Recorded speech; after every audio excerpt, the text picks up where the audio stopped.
Entonces comenzamos hace un buen tiempo ya, no tanto, pero sí ya unas cuantas semanas, este estudio reflexionando sobre lo más importante de la vida cristiana, que es el Evangelio, ¿ya? Vimos, ¿cierto?, hace un par de semanas atrás, lo que significaba su uso de la palabra Evangelio en el idioma griego clásico y también qué significa bíblicamente lo que corresponde al Evangelio. Vimos por ahí unas cuantas definiciones, vimos que no era el Evangelio y eso también es importante y esto lo voy a volver a tocar. No es la noticia de que estamos bien, no es la noticia de que Dios es amor, no es la noticia de que Jesús quiere ser nuestro amigo y no es la noticia de que Él tiene un plan maravilloso para nosotros. No sé si ustedes en alguna oportunidad escucharon algo que se llamaba las 4 leyes espirituales, que precisamente esto era lo que decían. Pero en realidad el Evangelio no es eso, esa es una forma de presentar el Evangelio, una forma deficiente por lo demás porque no menciona algo tan importante dentro de lo que tiene que ver con el Evangelio, que es el arrepentimiento. El arrepentimiento no es el Evangelio, pero es parte del mensaje del Evangelio, ¿ok? Entonces también vimos que seguimos continuando viendo cosas que no eran, vimos su aplicación por primera vez en la Biblia, citando Isaías 52:7, que dice: cuán hermosos son sobre los montes los pies del que trae alegres nuevas, del que anuncia la paz, del que trae nuevas del bien, del que publica salvación. Eso, en resumidas cuentas, podríamos decir que la definición bíblica de lo que implica el Evangelio, es decir, trae alegres noticias, nuevas significa noticias, es un mensaje de paz y también que es algo que proviene de Dios, trae salvación y también el bien. ¿Ok? Eso es lo que vimos. Vimos también algunos títulos descriptivos del Evangelio. Vimos cómo la misma Escritura, el mismo Señor Jesucristo y también los apóstoles se refirieron al Evangelio como Evangelio del Reino, Evangelio de Dios, Evangelio de Jesucristo, Evangelio de la gracia de Dios, el Evangelio de nuestra salvación y el Evangelio de paz, que como vimos eran aquellas cosas que implicaban el mensaje del Evangelio. Vimos esta definición de nuestro hermano, que está en la presencia del Señor en este momento, William Tyndale, diciendo que el Evangelio no tan solo implicaba buenas noticias, sino también producían en uno alegría del corazón, y ahí, como dice el texto, este texto dice que lo hacen cantar, danzar y saltar de gozo. En fin, ahí vimos a grosso modo lo que significaba el Evangelio. Después, la semana pasada, estuvimos revisando las bases del Evangelio. ¿Cómo es que nosotros podemos concluir que el Evangelio es lo que nosotros creemos? Y vimos que el mismo apóstol Pablo, cuando escribe a los romanos, él empieza a hablar, comienza su epístola diciendo que él añoraba estar con los romanos y enseñarles el Evangelio.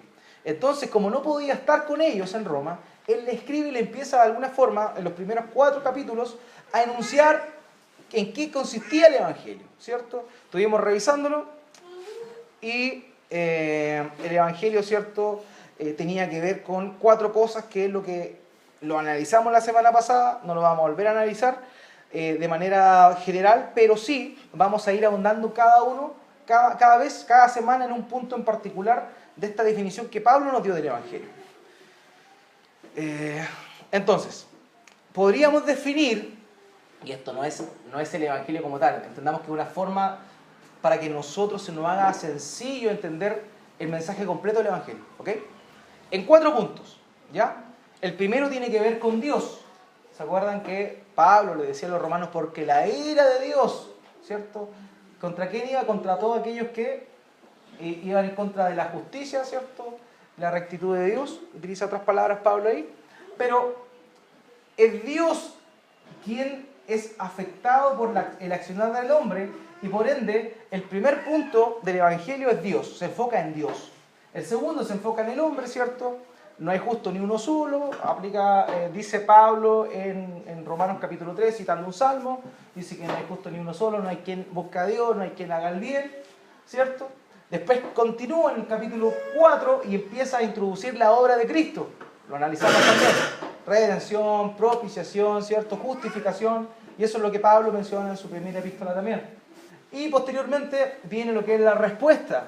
Es decir, ante la obra de Cristo, el ser humano tiene que tomar una resolución. Tiene que responder positivamente o negativamente al llamado y a la obra de Cristo. Entonces, en esta oportunidad, este viernes vamos a estar hablando de Dios, ¿ya? De Dios. ¿Por qué? Porque todo comienza con Dios. Todo comienza con Dios. Para que nosotros podamos tener certeza de que nuestra definición o que nuestra concepción del Evangelio es correcta, primero tenemos que saber que nuestra definición o concepción de Dios también está correcta.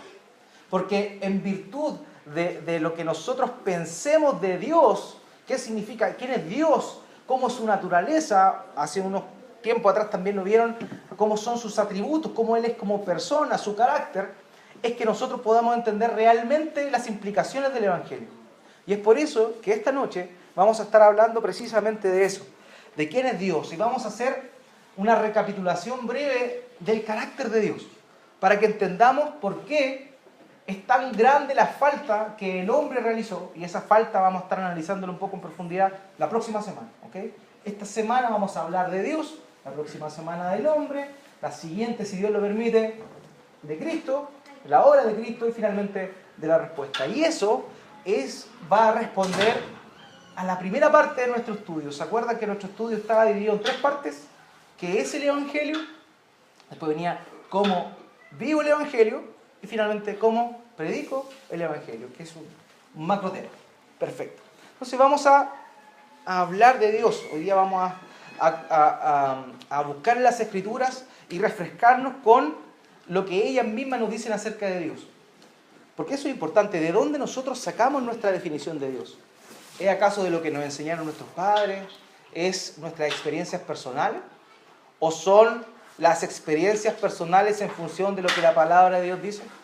Es una pregunta que nosotros tenemos que hacer. Porque para muchos, y también lo hemos hablado en otra instancia, para muchos Dios es un abuelito buena onda, ¿cierto? El tatita Dios le dicen a algunos niños cuando los papás le enseñan a los hijos a decirle el tatita Dios. Y entonces ven a Dios como un abuelito simpático, ¿cierto? ¿Cómo son los abuelos? Que los que son abuelos acá saben cómo son los abuelos. Apapachadores, dan todas las pasadas, ¿cierto? Y esa, lamentablemente, es la visión que muchas personas tienen de Dios como un abuelito, buena onda, ¿ya? Buena onda, simpaticón, ¿cierto? Que permite que el nieto haga lo que quiera, porque como dice el dicho popular, los padres crían, los abuelos malcrían. ¿Será verdad eso, no? ¿Qué dicen ustedes, aquellos que son abuelos? ¿No? Pero queridos hermanos, queridas hermanas, Dios no es un abuelito buena onda, ¿ya? Dios está por sobre esa figura que lamentablemente nosotros podemos tener equivocada de Dios. Dios no es el tatita Dios, ¿ya? Dios se manifiesta en la Escritura de una forma. Y también por medio de nuestra relación con Él lo podemos conocer y profundizar eso que la misma Escritura nos está diciendo. Juanito llegó haciendo escándalo. Como Juan por su casa. Como Juan en su casa. Así que vamos a refrescar un poquito nuestra noción bíblica sobre el Dios creador. Recordemos que también en un sermón aprendimos qué significaba la vida eterna, ¿se acuerdan? Que la vida eterna no tenía que ver con vivir eternamente solamente, sino que tenía que ver con conocer al Padre, ¿cierto? ¿Y a quién más? A Jesucristo, a quien el Padre había enviado. Esa es la definición que el mismo Señor Jesús nos da en Juan capítulo 17, versículo 3. Esta es la vida eterna, que te conozcan a ti, al Dios único, ¿cierto? De Jesucristo, a quien tú has enviado. Entonces esto es importante porque lo que vamos a refrescar hoy día en nuestras mentes es lo que tiene que estar palpitando todos los días en nuestros corazones. ¿Ya? Es la persona de Dios. Nosotros todos los días tenemos una relación con Dios. Todos los días. Ahora, cuando alineamos nuestra concepción de Dios con lo que la Escritura dice, vamos a poder tener una relación genuina con Dios por medio de la revelación que el Hijo nos dio, de su Padre. Recordemos también, nadie puede conocer al Padre sino por medio de ¿quién? Del Hijo. Y es por eso que Él nos vino a mostrar a su Padre. Entonces vamos a estar viendo acá quién es Dios y en realidad para volver, esto tiene el propósito de volver a sorprendernos día a día con Él. Porque el propósito del hombre, como dice un catecismo antiguo por ahí que no es católico, Dice que el fin del hombre es glorificar a Dios y gozarse en Él, en términos sencillos. Y definitivamente en eso consiste la vida del ser humano, ¿cierto? Conocer a Dios, disfrutar de Dios. Eso es, porque Dios nos creó a nosotros para la alabanza de su gloria. Muy bien, aquí puse unas cositas. Dice Pablo, comienza a explicar el Evangelio partiendo de la persona de Dios. Para entender la plenitud de la buena noticia, necesitamos conocer o reconocer al Dios creador. Porque eso es el conocimiento que todas las personas tienen. El conocimiento de Dios como el creador. ¿Se acuerdan que vimos que todas las cosas invisibles de Dios, su eterno poder y deidad, bondad, se manifiestan en las cosas que Él ha hecho? Entonces, hay una revelación que fue general dada para toda la humanidad. Y esa revelación es Dios como creador. Nadie puede negar que existe un Dios por las cosas que hay creadas. No sé si han tenido la oportunidad de ver por las noticias, porque acá todavía me parece que no ha llegado una exposición que se llama Bodies, que es como del cuerpo, ¿cierto? Y muestran a fiambres, a personas que alguna vez vivieron y muestran como la mitad normal y mitad como son el aparato, no sé, como, el sistema muscular, ¿cierto? El sistema respiratorio, va mostrando como la perfección de la creación de Dios por medio del cuerpo. Entonces cualquier persona que contempla eso se va a sorprender de la complejidad que el hombre tiene. Entonces es imposible que eso naciera de la nada como muchos lamentablemente piensan. No puede ser de la nada. Como muchos dicen que el evangelio, el cristianismo es una religión. Pero sinceramente el ateísmo también es una religión. Porque para creer que Dios no existe hay que tener fe también. Hay que tener fe, o sea, si es una cuestión de convicciones, una cuestión de fe. Entonces, cuando vemos estas cosas de la perfección de la creación de Dios, cuando vemos cómo las abejas hacen sus colmenas, ¿cierto? Con estas figuras hexagonales pero perfectas, que han sido medidas y son perfectas. No tienen nada están en el nivel correcto y cada extensión de cada hexágono es perfecta. Entonces, algo que nació de la nada no puede hacer algo perfecto. Porque la creación es testigo vivo de la obra de un creador. Busque, por favor, no lo busque porque está ahí para él. Isaías 42, versículo 5. Voy a leerlo, pero después van a haber más versículos, así que abran sus Biblias, ¿no? Sáquenle las telarañas de encima, no hay problema.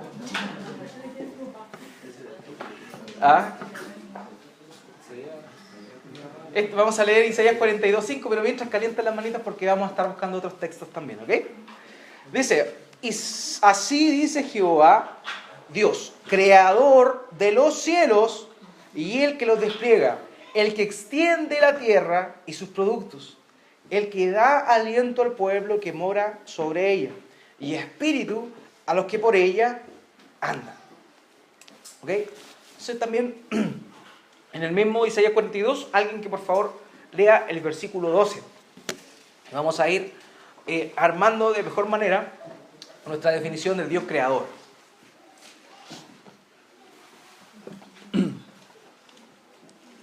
Isaías 42, verso 12.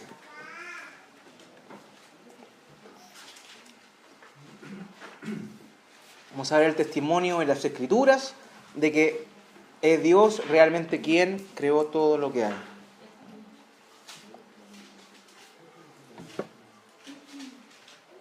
Isaías 42, 12. Por favor. Den gloria a Jehová y anuncien sus lores en las costas. Den gloria y anuncien sus lores en las costas. ¿Okay? La creación, el mar, proclama la bondad de Dios. Salmo 148, desde el verso 4 al 5.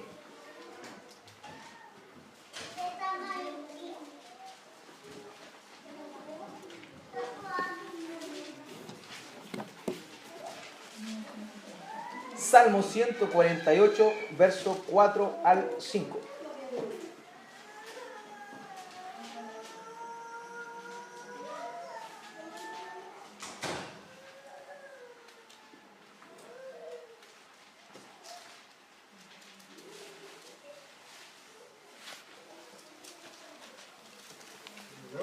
Por favor. Alabadle, cielos de los cielos, y las aguas que están sobre los cielos. Alaben el nombre de Jehová, porque Él mandó y fueron creados. Él mandó y fueron creadas. O sea, el medio por el cual toda la creación fue hecha fue por medio de su palabra. Isaías 43, 7.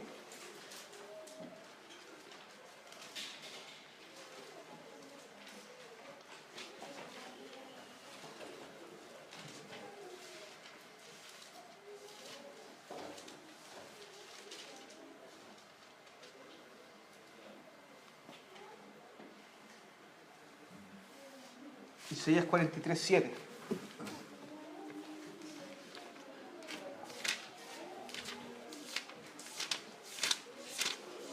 Gloria. Ya. Todos los llamados de mi nombre, para gloria mía los he creado, los formé y los hice.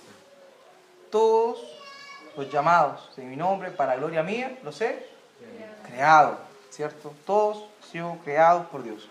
Malaquías 2:10.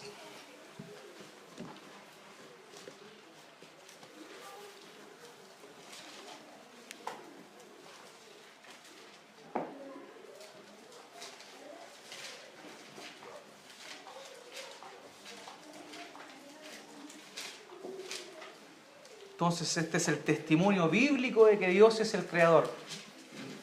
Incluso no teniendo la escritura podemos llegar a esa conclusión viendo la naturaleza como lo hemos visto, viendo la creación. Pero la escritura también da testimonio de que Él es el creador. Malaquías 2:10, ¿qué dice? Por favor, leanlo más. ¿No tenemos todo un mismo Padre? ¿No nos ha creado un mismo Dios? ¿Por qué, pues, nos portamos deslealmente el uno contra el otro, profanando el pacto de nuestros padres? Ok, entonces dice que tenemos todos un Padre, un Creador. Y ahora saltémonos a Colosenses 1:16. ¿No? Obviemos Efesios 2, vamos a Colosenses 1:16. Hay muchos más pasajes, solamente tomé estos para que vean que hay hartos textos que dicen eso, pero hay muchos más. Colosenses 1:16.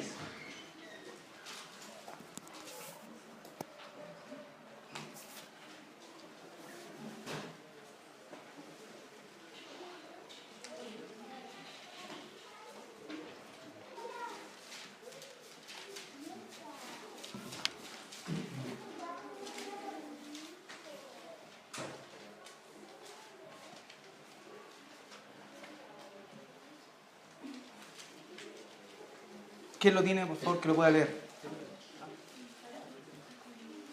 Porque en él fueron creadas todas las cosas, las que hay en los cielos y las que hay en la tierra, visibles e invisibles, sean tronos, sean dominios, sean principados, sean potestades, todo fue creado por medio de él para él. A ver, aquí Pablo ya no tan solo está diciendo que la creación, las cosas físicas, las cosas que nosotros podemos ver con nuestros ojos fueron creadas por Dios, sino también aquellas cosas que nosotros no vemos, sean tronos, dominios, principados, todo fue creado por Él, por Cristo y para Él. Muy bien, entonces ese es el testimonio bíblico de que Dios es un Dios creador. Ahora bien, Dios es un Dios creador y por medio de la creación se puede contemplar, según lo que Pablo le dice a los romanos, su eterno poder y deidad, ya por medio de las cosas que Él creó. Pero esas cosas que Él creó también muestran esas otras características, perfecciones o atributos de Dios. Y dos de esos que van muy relacionados es que Dios es santo y que Dios es justo. Aquí hay una pequeña definición de lo que corresponde a la santidad antes de que pasemos a verlo en función a lo que las Escrituras nos dicen. El hermano Charles Hodge dijo que la santidad, por una parte, implica una total ausencia de mal moral y por la otra, de absoluta perfección moral. Es decir, según este hermano lo vio, la santidad implica que hay pureza, ¿cierto? Hay pureza, hay ausencia de maldad, pero por otro lado, esas son cosas como que van de la mano. Obviamente, si hay pureza, no hay impureza. Entonces, eso es lo que nuestro hermano Charles Hodge sacó por defecto. Otro hermano, Wayne Grudem, dijo que la santidad de Dios quiere decir que Él está separado del pecado y dedicado a mantener en alto su honor. Y esta definición no es que sea mejor que la otra, pero es como va más a la raíz de lo que implica el término santo.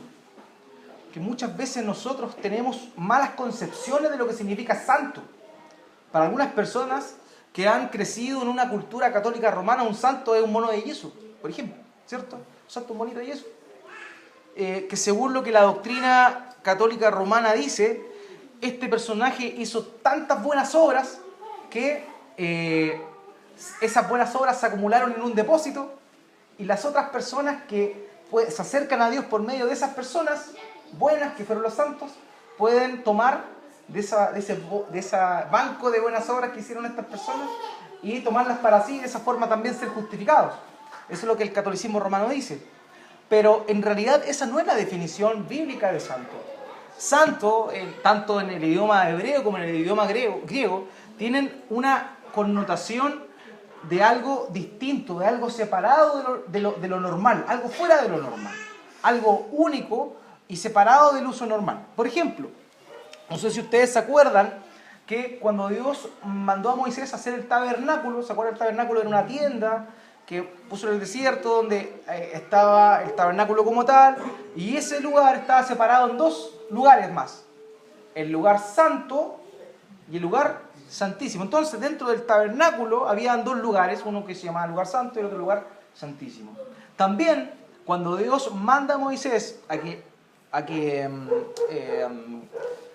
ofrenden cierto material, oro, piedras preciosas, cierto, plata, para la indumentaria del templo, también dice que esos tenedores, esos cuchillos, todas esas cosas eran utensilios santos, que eran apartados del uso cotidiano, que tenían un cuchillo cualquiera para cortar cualquier cosa, pero ese cuchillo en particular era separado del uso común y corriente y utilizado única y exclusivamente para el servicio de Dios.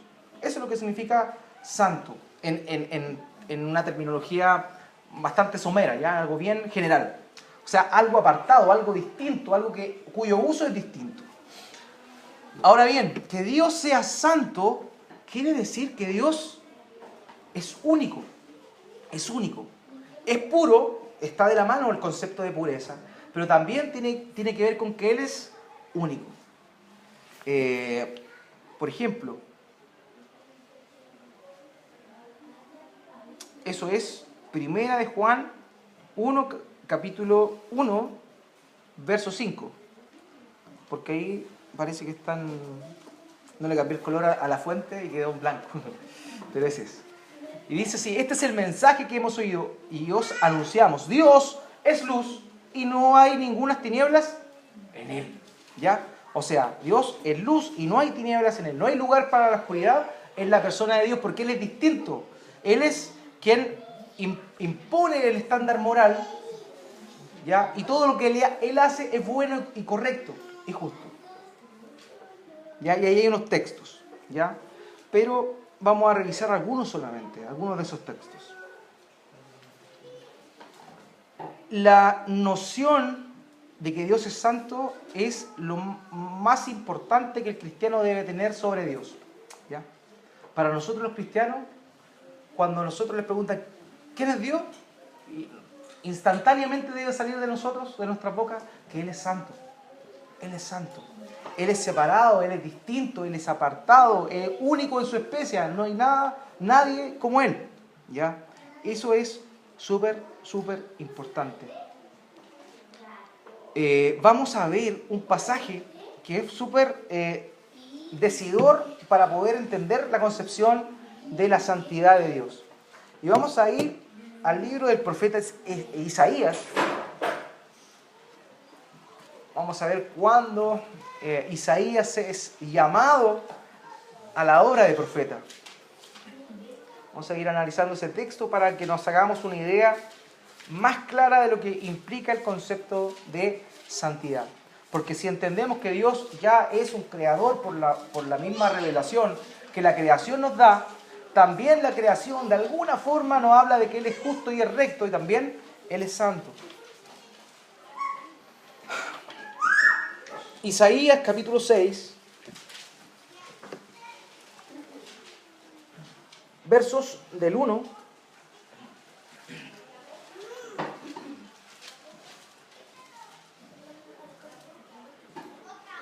al 8.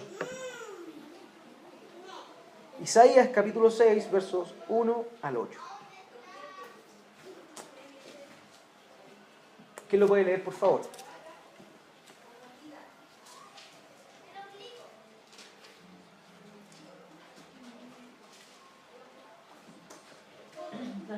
Sí, por favor, hermano. En el año que murió el rey Usías, vi yo al Señor sentado sobre un trono alto y sublime, y sus faldas llenaban el templo. Por encima de él había serafines, cada uno tenía 6 alas, con 2 cubrían sus rostros, con 2 cubrían sus pies y con 2 volaban. Y el uno al otro daba voces diciendo: Santo, Santo, Santo, Jehová de los ejércitos, toda la tierra está llena de su gloria. Y los quiciales de las puertas se estremecieron con la voz del que clamaba, y la casa se llenó de humo. Entonces dije: ay de mí, que soy muerto, porque siendo hombre inmundo de labios y habitando en medio de pueblos que tienen labios inmundos, han visto mis ojos al Rey, Jehová de los ejércitos. Y voló hacia mí uno de los serafines, teniendo en su mano un carbón encendido, tomando del altar con unas tenazas, y tocando con él sobre mi boca dijo: he aquí que esto tocó tus labios, es quitada tu culpa y limpia tu pecado. Después oí la voz del Señor que decía: ¿a quién enviaré y a quién irá por nosotros? Entonces respondí yo: heme aquí, envíame a mí. Amén. Este relato es súper importante para que podamos nosotros ver las implicancias de la santidad de Dios. Dice que en el año que murió el rey Usías, vi yo al Señor. O sea, tuvo una visión el profeta Isaías. Tuvo una visión en la cual él está frente a un trono alto y sublime. Dice, y sus faldas llenaban el templo. Siempre en la concepción bíblica, incluso no tan solo bíblica, el tema de las faldas largas, por ejemplo, el mismo relato que hace Juan en su visión, ¿cierto?, del Apocalipsis, dice que vio al Señor Jesús, vio a este hombre que estaba vestido de blanco y su vestido llegaba hasta los pies. Eso tiene que ver con la majestad. Eso es una representación de la majestad de la forma que se muestra aquí Dios en su trono. Entonces, típico, ya no se usa tanto, pero en la antigüedad se usaba más. Cuando la novia, ¿ustedes qué se van a casar? La novia usaba un vestido, ¿cierto? Y entre la cola más larga era como más maravilloso, como, todos quedaban mirando la cola de la novia. Eso implicaba como, oh, qué tremendo el vestido, es como, la novia era como un objeto principal, ¿cierto? Era toda la atención estaba enfocada en la novia. De la misma forma, de alguna manera, podríamos aplicar esa ilustración a esto. Que sus faldas llenaran el templo es un indicio de majestad. Aquí está Isaías viendo el trono de Dios. Y ahí hay majestad. Dice que por encima de él había serafines. Serafines. Estos son seres espirituales, seres angelicales. En realidad esta es la única vez que se habla de serafines en la Escritura. Y los serafines podríamos interpretar un poco qué significan en función del nombre. Serafín viene del hebreo saraf, que significa ardiente, algo ardiente. Entonces estos seres espirituales, angelicales, eran seres de fuego, ¿ya? De fuego. Dice, por encima de él había serafines y cada uno tenía 6 alas. Fijémonos en este detalle. Con 2 cubrían sus rostros, con 2 cubrían sus pies y con 2 volaban. Estos seres espirituales eran seres de fuego, poderosos, Pero dice aquí en los detalles, dice que con 2 de sus alas cubrían su rostro. ¿Frente a quién estaban estos serafines? Frente a la presencia de Dios. Entonces, la magnificencia de Dios era tan grande que incluso los ángeles no podían contemplar eso. Los mismos serafines que fueron creados por Dios para custodiar su trono, ellos no podían tener acceso a ver a Dios. Entonces, Dios los creó con 2 alas exclusivas para taparse el rostro, ¿ya? Para que no vieran su gloria, para que no vieran su majestad. Dice que con 2 cubrían sus rostros, con 2 cubrían sus pies. ¿Por qué? Porque donde ellos estaban ubicados geográficamente era el trono de Dios, donde la presencia y la gloria de Dios estaban. Entonces sus pies, a pesar de ser seres puros, seres de fuego, purificados por fuego, ellos no eran dignos de tocar con sus pies el lugar donde estaban. ¿Se acuerdan de la figura de Moisés cuando sube al monte Horeb, ¿cierto? Ve la zarza ardiendo. ¿Y qué es lo primero que Dios le dice por medio del ángel en la zarza? Quítate las sandalias de los pies. Como dice un himno antiguo, porque el lugar que pisas, santo es. Y sale verso. Porque el lugar donde estaba Moisés era un monte que la presencia de Dios había llegado y era santo. Entonces él tenía que quitarse las sandalias de los pies porque no podía tocar con algo inmundo, algo que estaba puro por la presencia de Dios. Entonces estos seres también se cubrían los pies para no tocar el lugar donde la presencia de Dios estaba. ¿Nos fijamos más o menos en qué consiste la santidad de Dios? O sea, una exclusividad, una pureza que solamente Dios tiene. Continuemos, dice, y con 2 alas volaban. En realidad podrían haber tenido 2 alas solamente y volar, pero Dios los creó con 2 pares más de alas para que cumplieran esta función específica y no fueran destruidos estos ángeles. Entonces dice acá en el versículo 3, y el uno al otro daba voces diciendo, Santo, Santo, Santo, Jehová de los ejércitos, toda la tierra está llena de su gloria. Entonces me parece que muchos de ustedes conocerán esta implicancia de esta figura que emplea aquí estos seres espirituales para referirse a Dios.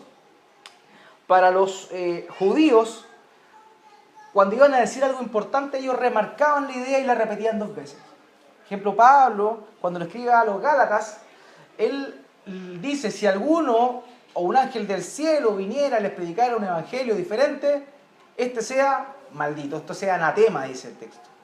Y después en el versículo de abajo dice, les digo otra vez, si alguien viene y les predica un evangelio distinto, sea maldito. ¿Por qué? Porque para Pablo era importantísimo que estos hermanos supieran y entendieran la importancia de esto. O sea, si viene alguien y te predica un evangelio distinto, es maldito. Y que te quede claro, y por eso lo repetía 2 veces. ¿Se acuerdan cuando el Señor Jesús estaba en el sermón de la montaña, ¿cierto?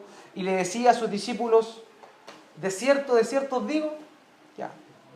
Eso es, en el idioma griego, le está diciendo, amén, amén, ciertamente, ciertamente les digo esto.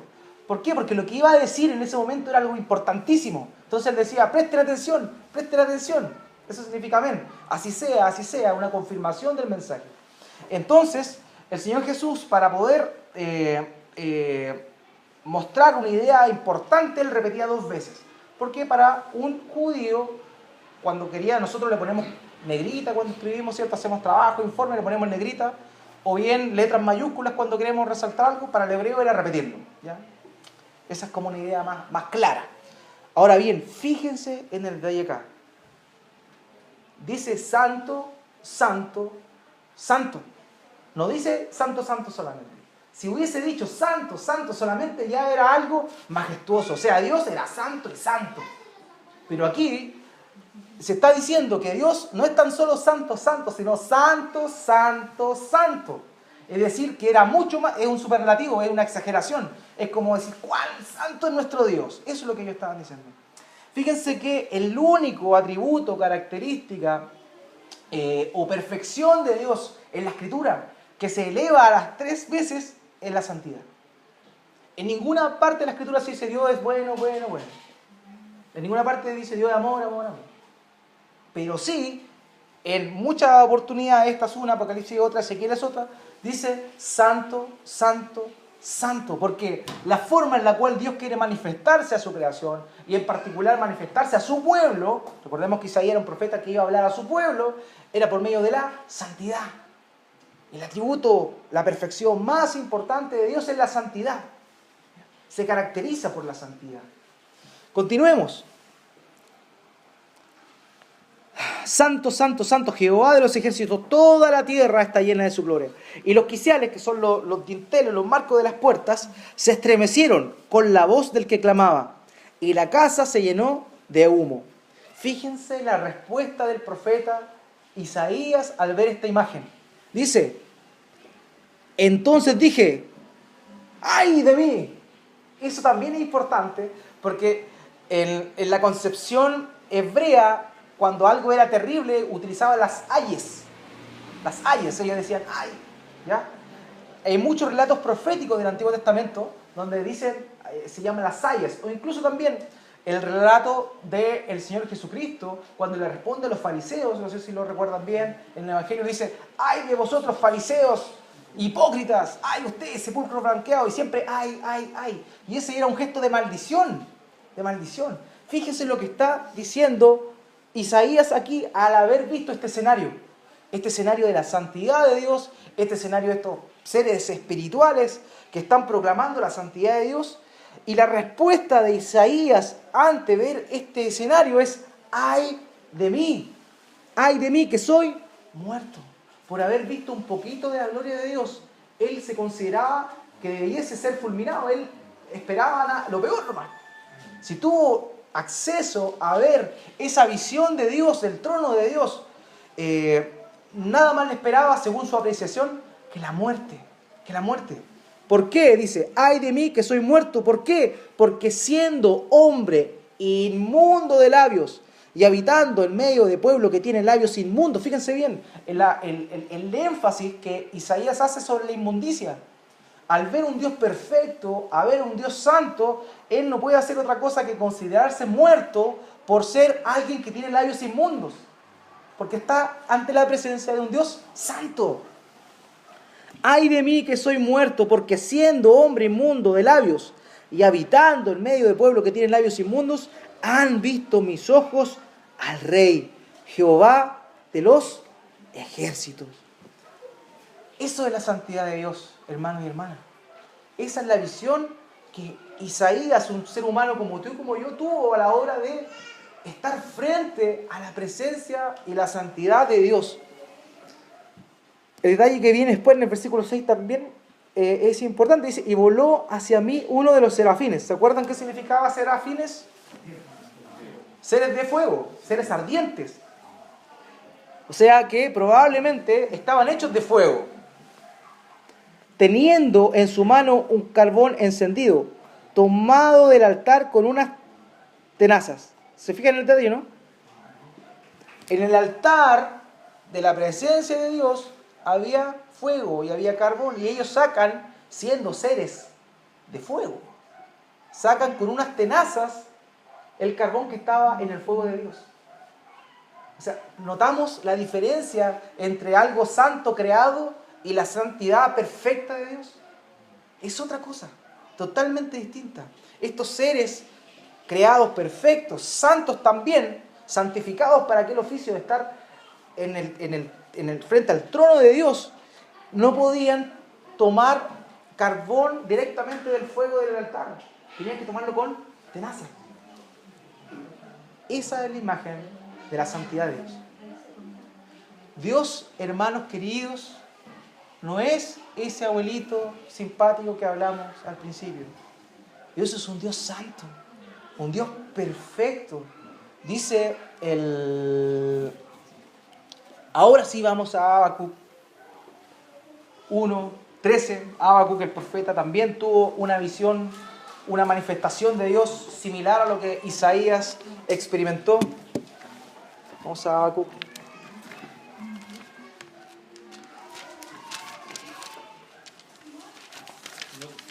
¿Lo pillaron, no? Es fácil pillar algo, ¿no?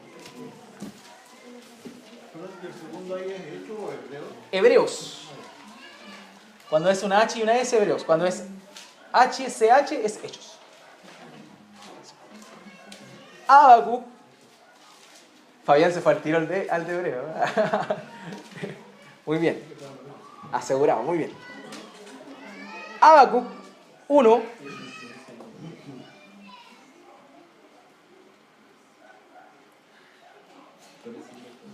1:13. Dice, ¿quién lo puede leer, por favor? Ya, gracias. Muy limpio eres de ojos para ver el mal, y puedes ver el agravio, porque ves a los menospreciadores y callas cuando destruye al limpio el más justo que él. Ok, pero parte diciendo este pasaje, muy limpio eres de ojos para ver el mal. Nuevamente nos habla de esta perfección de Dios, que lo malo no tiene lugar ante Él. Hebreos 10, del 30 al 31.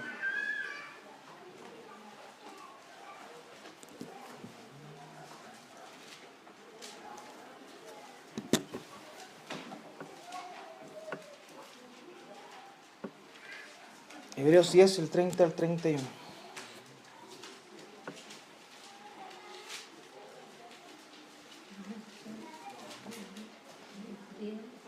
Sí, por favor. Sí. Pues conocemos al que dijo, mía es la venganza, yo daré el pago, dice el Señor. Y otra vez, el Señor juzgará a su pueblo. Horrenda cosa es caer en manos del Dios griego, pero traed a la memoria los días pasados, en los cuales después de haber sido dominados sostuvisteis gran combate de padecimiento. Amén. Dice, qué horrenda cosa es caer en manos del Dios vivo. Y esto es lo que pasa, hermanos queridos. Muchas veces las personas, incluso nosotros como cristianos, tenemos esta concepción errada de quién es Dios. ¿Ya? Nos vamos al extremo, que es una realidad, del Dios amoroso, el Dios bondadoso, misericordioso, lleno de gracia. Y eso es una realidad, querido hermano. Nadie puede negar eso. Quien niega eso, niega a Dios también. ¿Ya? Pero esta parte del carácter de Dios, que es la más importante, que es la única que la misma Escritura nos da testimonio, recalcándolo 3 veces que Dios es santo, no así como lo mencionamos delante, que Dios es bondadoso, no dice Dios es bueno, bueno, bueno, sino que este es el carácter de Dios, o el atributo, la perfección de Dios que más se resalta en la Escritura para presentarnos a Dios. Entonces, por eso es importantísimo que nosotros sepamos desde ya y entendamos esto. El Evangelio es un mensaje súper potente. ¿Por qué? Porque la ofensa que el ser humano ha hecho, que vamos a analizar la próxima semana con mayor detalle, es tan grave porque atenta contra este Dios santo, este Dios perfecto, este Dios que dice el mismo Salmo que lo malo no tiene lugar frente a Él. Por favor, busque el Salmo 7, verso 11. Salmo 7, 11.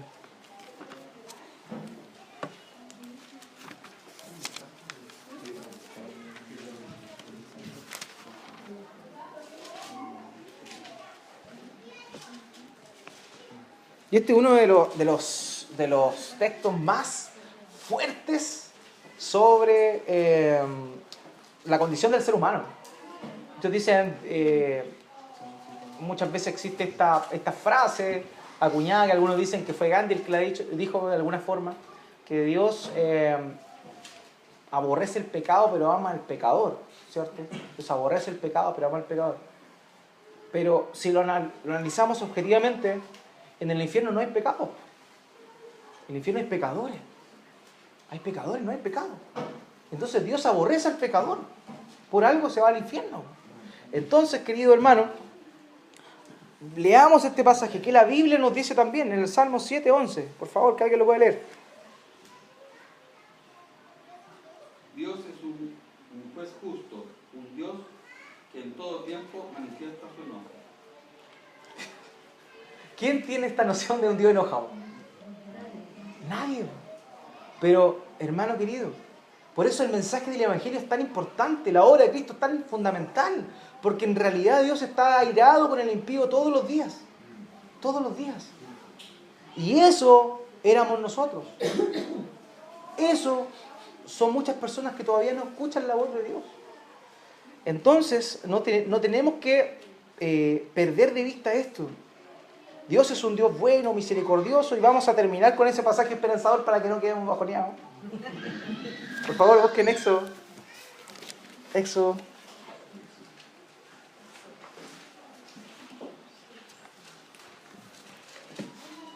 Que aquí muestra el equilibrio perfecto. Éxodo capítulo 34.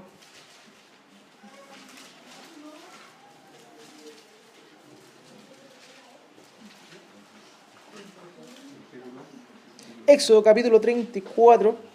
Y aquí es donde el pacto es renovado, dice acá. Recuerden que Éxodo 34. ¿Se acuerdan que Moisés sube a la presencia de Dios, está 40 días ahí, recibe las tablas de la ley, ¿cierto?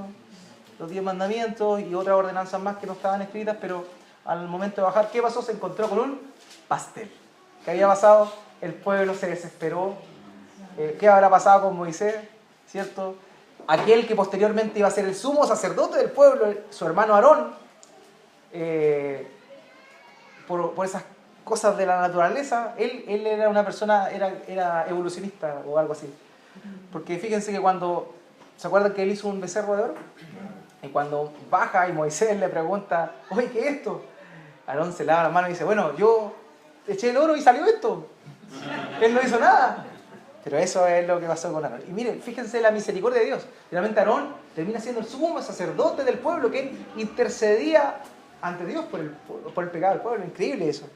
Pero en fin, entonces Moisés, al encontrarse con este escenario dantesco, él, enfurecido, rompe las tablas de la ley, ¿cierto?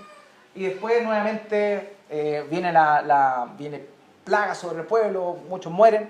Finalmente vuelve a la presencia de Dios y ahí Dios renueva el pacto, el mismo pacto, ¿cierto? Pero en esta oportunidad nuevamente le dice que lleve tablas y le da nuevamente el pacto. Ahora bien, en el versículo Éxodo 34, del verso 4 vamos a leer hasta el 7. Voy a leerlo yo para hacerle los énfasis pertinentes.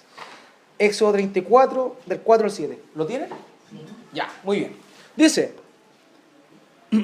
y Moisés alisó 2 tablas de piedra como las primeras, y se levantó de mañana y subió al monte Sinaí, como le mandó Jehová, y llevó en su mano las 2 tablas de piedra.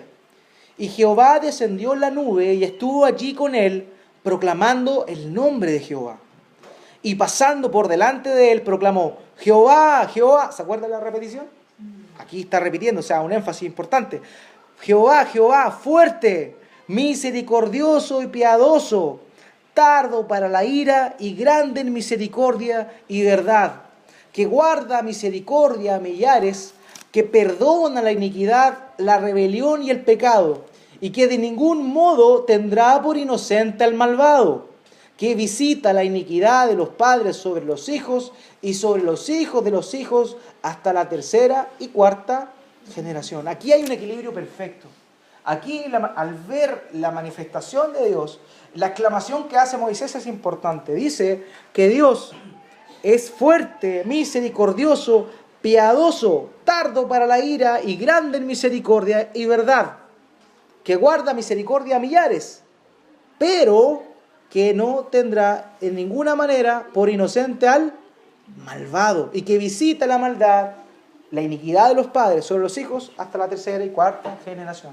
Entonces, querido hermano, querida hermana, nuestro Dios es un Dios bueno, bondadoso, pero es un Dios santo. Y no nos olvidemos de eso. Eso es súper importante. Dios es un Dios santo. Si yo nunca voy a entender la magnitud del mensaje del Evangelio, de la obra de Cristo, si yo no entiendo la santidad de Dios. Porque ya cuando yo de alguna forma logro palpar o entender mentalmente la santidad de Dios, yo cada vez me hago más pequeño. Dios es más grande, Dios crece. Mi concepción, mi percepción de Dios va a incrementarse. Porque Dios es santo. Es puro, infinitamente puro. Así como Isaías lo tuvo. Él, al ver esa santidad, él dijo, yo soy muerto, ay de mí. De la misma forma, nosotros tenemos que saber que nuestro Dios es un Dios santo, un Dios que no deja pasar una, ¿cierto? Eso es parte de su carácter. Pero también es un Dios misericordioso. Y eso es el mensaje del Evangelio. Un Dios justo, un Dios recto, pero a la vez un Dios misericordioso, un Dios amoroso. Muchas veces cuando esto va totalmente de la mano, Dios no es santo o justo. Dios es siempre santo y justo. No es una cosa en desmedro de otra. Dios es cada uno de sus atributos todo el tiempo. Todo el tiempo. Entonces, siempre, aquí el texto mismo nos está hablando de que Dios es misericordioso. Dios es bondadoso, dice piadoso. Tiene que ver con la concepción de la gracia. Él da gracia. Y Él es grande en misericordia, y lo vuelve a repetir, y verdad, y verdad. Cuando vemos estas expresiones, por ejemplo, misericordioso o Dios de gracia, a veces también nos podemos como confundir porque son bastante similares aquellos términos. Pero así como a modo, así como para separarlo, para entenderlo de mejor forma, podríamos decir que la misericordia de Dios es como el favor que Dios tiene para aquellos que están sufriendo, aquellos que están en aflicción. Siempre cuando algún pasaje, algún salmo de David está pasando por aflicciones, dice, más tú me extendiste tu misericordia. Siempre la misericordia de Dios es aquel que está pasando un mal rato, aquel que está afligido. Y ahí Dios extiende su misericordia. Por eso cuando nosotros vemos nuestra condición de pecado frente a Dios, frente a nuestra condición en la cual somos merecedores de todo, en la paga del pecado en nuestras vidas, Dios actúa con misericordia. Porque nosotros nos afligimos por causa de nuestro pecado. ¿Ya? La gracia tiene que ver con aquel regalo, ¿cierto?, que Dios hace para aquel que merece castigo. Esa es como la diferenciación. Misericordia es aquel que está afligido. Gracia es aquel que merece un castigo, pero él, en vez de aplicar ese castigo, aplica gracia. ¿Ya? Y también hay otra cosa que siempre va ligada a estos términos, que es la paciencia de Dios. Dios es paciente. Dios tiene paciencia. Él siempre va también ligado a lo que es la misericordia de Él. Dios es paciente. Entonces, esto es lo que quería esta noche, querido hermano, que usted pudiera tener en su mente, pero más que tenga en su mente de verdad, y luego le hago el llamado a que se vaya de acá, llegue a su casa y ore al Señor. Ore al Señor y que pueda ahora verle como Él es de forma completa. Dios es amoroso, bondadoso, misericordioso, lleno de gracia y de verdad. Pero Dios también es un Dios santo. Y en su santidad es que Él no podía dejar pasar nuestro pecado y tapar su rostro, no ver.